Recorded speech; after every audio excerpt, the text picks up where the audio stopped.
Entre os anos 50 e 70, vamos dizer como núcleo dos anos 60, surge principalmente na França e nos Estados Unidos uma nova corrente de esquerda dentro dos partidos comunistas, que era o que nós hoje chamaríamos radicais de esquerda, os extremistas de esquerda. Esses extremistas denunciavam a União Soviética pela política de coexistência pacífica e, portanto, pelo aburguesamento geral. E criaram a noção do que eles então chamavam, pejorativamente, o comunismo conservador. E propunham, então, vamos dizer, uma nova sociologia, portanto, uma nova estratégia revolucionária.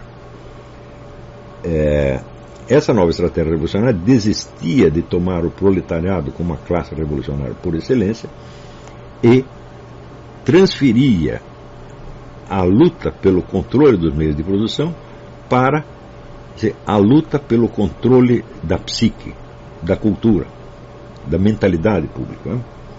Então isso quer dizer que o proletariado, que antes era o detentor principal das queixas contra o capitalismo, é substituído por qualquer grupo que tenha qualquer queixa de qualquer tipo.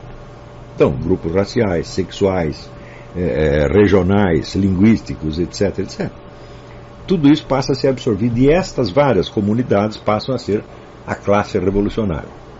Este é um exemplo. Ao mesmo tempo, se você lê os autores que se destacaram na formação dessa nova esquerda, tanto nos Estados Unidos quanto na França, principalmente na França, você verá que todos eles eram adeptos da Revolução Maoísta, né? Então, na época, o livro vermelho dos pensamentos do presidente Mao foi um grande sucesso de livraria, celebrado inclusive no filme do Jean-Luc Godard, La Chinoise, onde tem uma musiquinha que diz: este pequeno livro vermelho é o que faz que o mundo inteiro se mova, etc, etc. Então o livro vermelho do Mao Tse-tung passa a ser o eixo em torno do qual gira a história humana. O filme é uma chatice, mas vale a pena ver como documento histórico. Aparece também, vamos dizer, em função, vamos dizer, da guerra do Vietnã, que na verdade foi uma guerra com a China, porque que estava ali lutando não era vietnamita, nada, era o exército chinês, na verdade, né?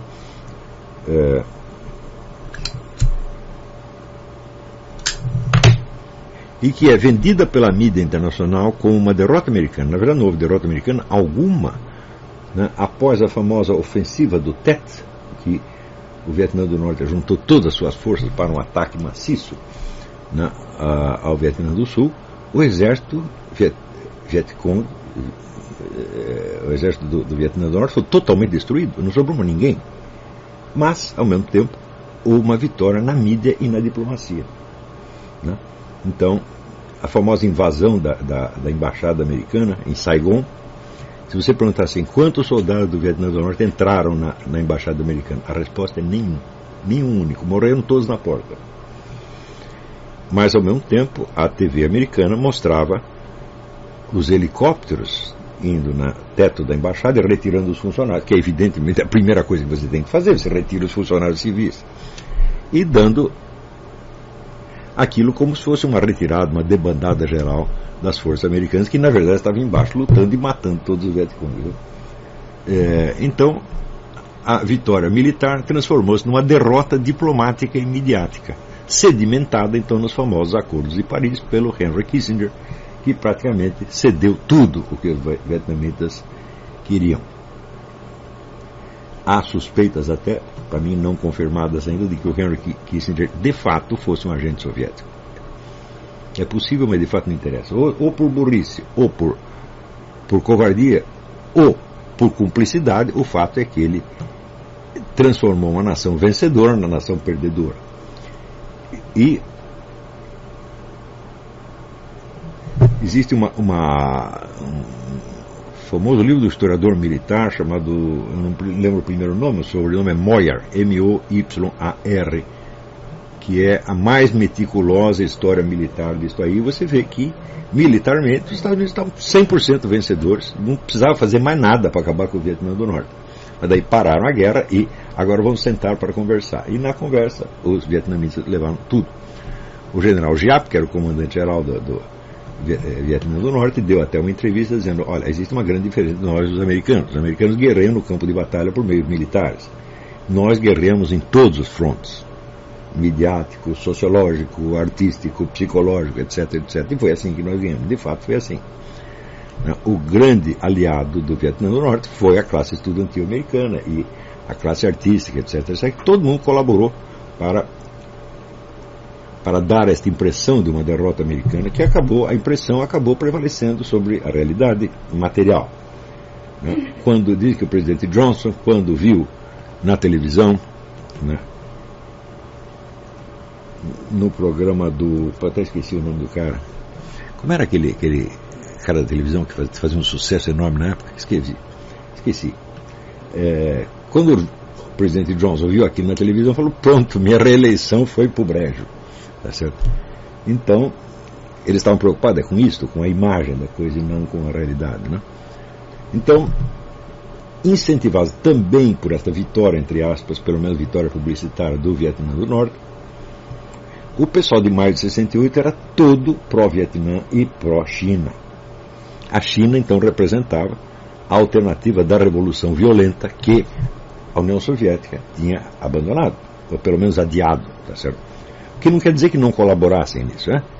Então, a União Soviética precisava da coexistência pacífica para continuar com o trabalho de infiltração. É muito difícil você infiltrar agentes num país com o qual você está em guerra.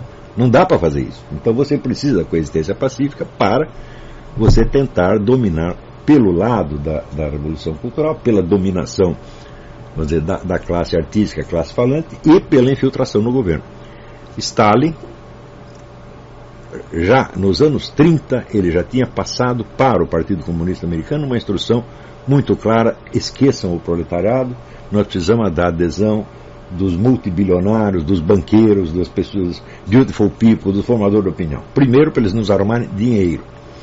E segundo, para criar ali um exército de companheiros de viagem. Companheiro de viagem é o sujeito que não pertence ao partido, mas fala tudo que o partido quer. Um exemplo característico de companheiro de viagem no Brasil foi o Otto Maria Carpon nos anos finais da sua vida. Ele nunca foi pessoalmente comunista, nem muito menos militante, mas o pessoal do partido, ao qual ele devia o seu emprego,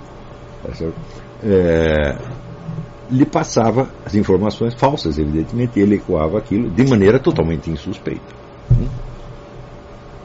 Assim como nos Estados Unidos, muitos escritores famosos, como Sinclair Lewis, John Steinbeck e outros, serviram a propaganda comunista sem ser pessoalmente militantes do partido, sem ter o compromisso formal, simplesmente faziam tudo.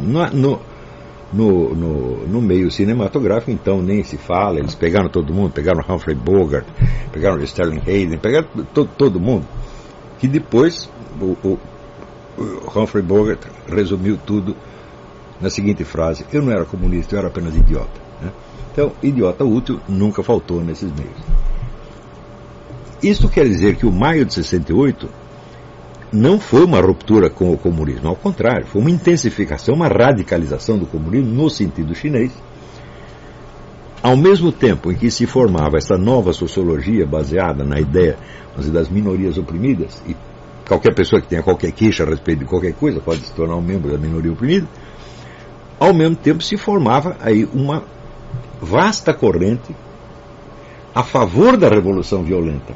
E foi daí que surge a idealização do Che Guevara, daí que surge, ainda nesse mesmo período, um livro que teve uma importância extraordinária no destino do Brasil, que foi a Revolução na Revolução, do Régis Debray. Régis Debray hoje não tem mais nada de comunista, já mudou completamente, mas acho que nunca pediu desculpa pelo que ele fez. A Revolução na Revolução foi o livro que, lido ali pelo Carlos Marighella, Lamarck e outros, determinou o surgimento das guerrilhas no Brasil.